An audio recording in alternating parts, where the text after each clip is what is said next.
रक्षाबंधन काजू कतली तो बनाइए, लेकिन उसी काजू कतली को इस तरह बनाइए कि देखने वाला भी पूछेगा कि ये बनाई कैसे है। बेस वही हमारा फ्लेवरफुल काजू कतली है, बस आज हम इसे एक ऐसा ट्विस्ट देंगे जो इसे देखने में भी खास बनाएगा और टेस्ट में भी। और इस पूरी रेसिपी में मैं आपको वो छोटी छोटी टिप्स भी बताऊंगी जिनसे काजू की मिठाई ना हार्ड होगी ना टूटेगी और टेक्सचर भी एकदम परफेक्ट आएगा। तो चलिए शुरू करते हैं। तो यहाँ पे सबसे पहले मैंने लिया 250 ग्राम काजू। काजू का हमें पाउडर बनाना है, इसीलिए यहाँ पे इस चीज़ का जरूर ध्यान रखिएगा कि काजू को मिक्सर में लगातार बिल्कुल नहीं चलाना है, क्योंकि मिक्सर चलाते समय काजू गर्म होते हैं और अगर काजू गर्म होकर अपना ऑयल छोड़ने लग गए तो पाउडर की जगह पेस्ट बनने लगेगा। इसीलिए मिक्सर को हमेशा पल्स मोड में चलाइए, थोड़ा चलाइए फिर रोकिए फिर चलाइए या बीच में शेक कर लीजिए। अब काजू को पीसने के बाद इसे छान लेंगे, जो पाउडर नीचे निकल जाएगा इसे अलग रख देंगे और जो थोड़ा बहुत काजू का छलनी में रह जाएगा ना, उसे वापस मिक्सर में डालकर पल्स मोड में एक बार वापस पीस लेंगे और उसे दोबारा छान लेंगे। इससे क्या होगा कि जो बड़े बड़े दाने हैं वो निकल जाएंगे और हमारा काजू पाउडर अच्छा स्मूथ रहेगा, लेकिन इसका हल्का सा काजू का नेचुरल ग्रेन बना रहेगा, जो हमारी काजू कतली के टेक्सचर के लिए बिल्कुल सही है। लीजिए, हमारा काजू का पाउडर बनकर बिल्कुल तैयार हो गया। अब हम तैयार कर लेते हैं हमारी अंदर वाली केसर रोज फिलिंग। इसके लिए मैंने यहाँ पे बाउल में डाला है 2 table spoon milk powder, 1 table spoon sugar powder, आधा टेबल स्पून इलायची पाउडर और अब इसके साथ ही डालेंगे 1 टेबल स्पून क्रश की हुई सूखी गुलाब की पंखुड़ियाँ। गुलाब की पंखुड़ियों को बिल्कुल बारीक पाउडर नहीं करना है, क्योंकि इन्हें हल्का सा क्रश करके ही डालना है, ताकि बाद में रोल काटने पर अंदर गुलाब की पेटल्स भी दिखाई दे और इसका फ्लेवर भी बहुत अच्छे से आए। अब इसमें डालेंगे लगभग 1 टेबल स्पून केसर वाला गर्म दूध। और यहाँ एक चीज़ का ध्यान रखिएगा कि दूध को एक साथ नहीं डालना है, क्योंकि शुगर पाउडर के साथ दूध मिलते ही फिलिंग जल्दी लूज होने लगती है, इसीलिए लगभग 1 टेबल स्पून दूध ही काफ़ी होता है। दूध डालकर इसे अच्छी तरीके से मिक्स करेंगे।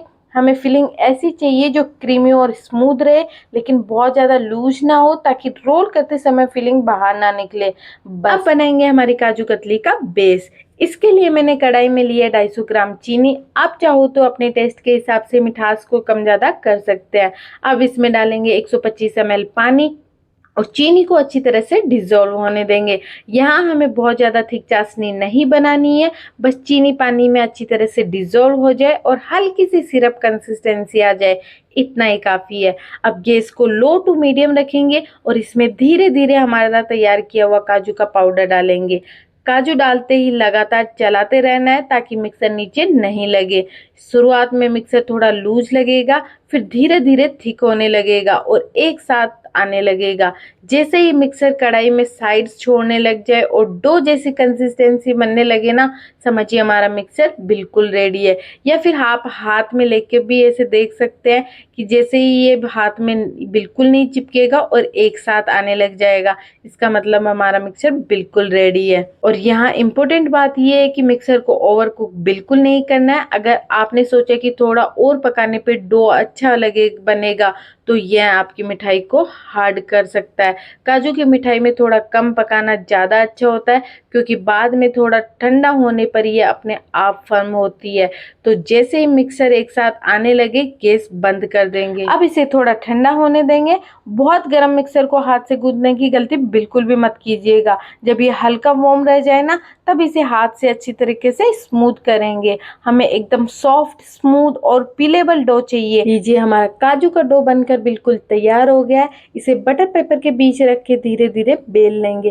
काजू की लेयर को बहुत पतला नहीं रखना है, मैंने इसे थोड़ा मोटा रखा है ताकि रोल अच्छे से बने और काटते समय काजू की लेयर टूटे नहीं। अब हमारी तैयार की हुई केसर रोज फिलिंग की लेयर को भी इसके ऊपर रख देंगे। फिलिंग की लेयर काजू की लेयर से थोड़ी सी छोटी रखेंगे और इसे बिल्कुल बीच में रखेंगे, ताकि चारों तरफ थोड़ा सा काजू का बॉर्डर रहे। अब बटर पेपर की मदद से इसे धीरे धीरे रोल करेंगे। यहाँ जल्दबाजी बिल्कुल नहीं करनी है, धीरे धीरे रोल करते हुए इससे टाइट शेप देंगे और फिर हल्के हाथ से पूरे रोल को थोड़ा सा स्मूथ कर देंगे। अब इसके ऊपर चांदी का वर्क लगाएंगे। इसे बहुत ज़्यादा प्रेस नहीं करना है, बस हल्के हाथ से पूरे रोल के ऊपर लगा देंगे। इसके बाद इसे फ्रीज में थोड़ी देर सेट होने के लिए रखेंगे, ताकि रोल अच्छी तरीके से फर्म हो जाए और कटिंग करते समय हमारे पीसेज की शेप एकदम क्लीन आए। निकाल के स्लाइसेस में कट कर लीजिए और ये देखिए अंदर हमारी केसर रोज फिलिंग कितनी ज़्यादा अच्छी लग रही है।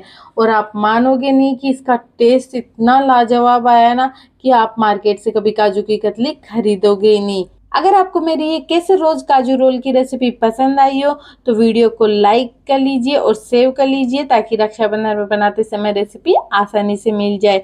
और अपने फैमिली फ्रेंड्स के साथ शेयर जरूर कीजिएगा और कमेंट करके मुझे जरूर बताना कि आपको रेसिपी कैसी लगी। और अगर आप मेरे चैनल पे नए हो तो चैनल को सब्सक्राइब कर लेना। ऐसी ही इजी और यूनिक रेसिपीज के लिए मिलते हैं अगली रेसिपी में। राधे राधे।